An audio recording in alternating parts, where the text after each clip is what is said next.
Assalamualaikum warahmatullahi wabarakatuh. Nama saya Muhammad Fadil Rizky Akbari dari kelas 10 MIPA 4, nomor absen 16. Kali ini saya akan menceritakan kembali hikayat atau cerita rakyat legenda Alue Naga.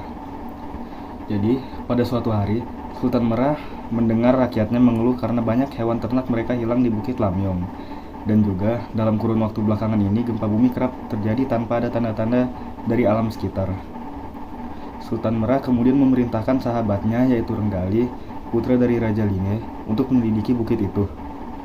Renggali pun melaksanakan tugas tersebut dengan penuh tanggung jawab dan rasa hormat yang sangat tinggi terhadap sang sultan. Lalu setelah menelusuri seluruh bukit, ia merasakan ada sesuatu yang aneh pada bukit tersebut. Lalu, ia kemudian menaiki bagian tertinggi dari bukit tersebut dan tiba-tiba merasakan kemunculan air hangat di permukaan tanah yang ia injak. Renggali pun kaget, kemudian turun sambil berguling-guling di tanah bukit tersebut.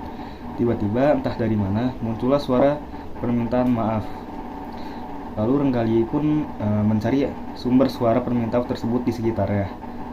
Dan ia menemukan suara itu berasal dari bukit yang ia pijak, yang ternyata adalah seekor naga. Si naga hijau memperkenalkan diri dan mengatakan bahwa ia adalah sahabat dari ayahnya. Selama ini Raja Linge hilang, dan ia terakhir kali diketahui bersama dengan si naga hijau. Ketika Renggali bertanya di mana ayahnya, naga meminta Renggali untuk memanggilkan Sultan Alam. Renggali kemudian kembali ke istana dan menceritakan kejadian tersebut kepada Sultan Merah. Lalu Sultan Merah pun setuju untuk menemui naga di Bukit Lamyong.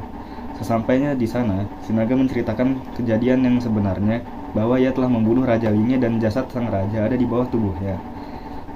Saat itu, naga tidak bisa menggerakkan tubuhnya, karena ada pedang Raja Linge yang terhunus di tubuhnya atau tertusuk di tubuhnya. Lalu Renggali pun tidak mau menghukum naga hijau. Ia lalu menarik pedang yang terhunus di tubuh naga dan meminta sang naga kembali ke kampung halamannya. Sambil menangis, naga tersebut menggeser tubuhnya dan perlahan menuju laut. Maka terbentuklah sebuah alur atau sungai kecil akibat pergerakan dari naga tersebut. Maka di kemudian hari, daerah di pinggiran Kuta Raja itu disebut Alue Naga. Di sana terdapat sebuah sungai kecil yang di sekitarnya dipenuhi rawa-rawa yang selalu tergenang dari air mata penyesalan seekor naga yang telah mengkhianati sahabatnya.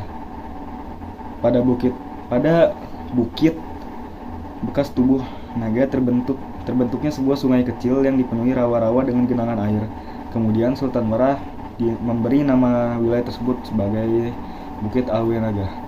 Sekian cerita atau hikayat legenda Alue Naga dari saya, kurang lebihnya mohon maaf. Wassalamualaikum warahmatullahi wabarakatuh.